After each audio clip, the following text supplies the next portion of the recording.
ایک حدیث ہے جو اس موقع پر ضرور یاد کرنی چاہیے، اور وہ عجیب و غریب قسم کی اس میں عجیب و غریب قسم کا واقعہ ہے کہ نبی کریم سرور دو عالم صلی اللہ علیہ وسلم جمعہ کے دن خطبہ دینے کے لیے ممبر کی طرف تشریف لے گئے۔ تو جب ممبر پر کہ پہلی سیڑھی پر چڑھے تو آپ نے فرمایا آمین،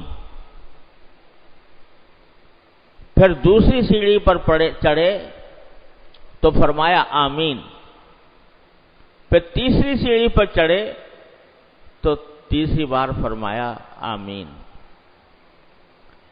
صحابہ کرام یہ منظر دیکھ رہے تھے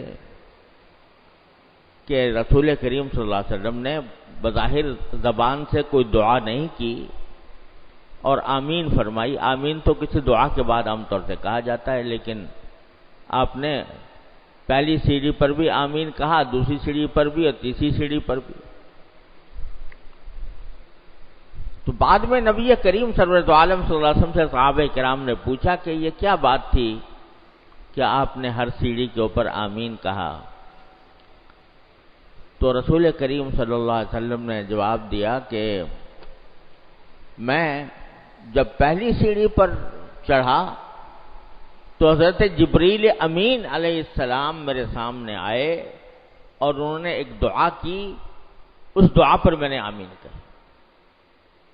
پھر دوسری سیڑھی پر چڑھا تو وہ دوبارہ سامنے آئے اور انہوں نے ایک دعا کی، میں نے اس دعا پر آمین کہی۔ تیسری سیڑھی پر چڑھا تو انہوں نے تیسری بار دعا کی اور پھر میں نے اس پر آمین کہی۔ اب ذرا تصور فرمائیے کہ جمعہ کا دن ہے، خطبہ کا وقت ہے، سرکار دو عالم صلی اللہ علیہ وسلم خطبے کے لیے ممبر پر چڑھ رہے ہیں۔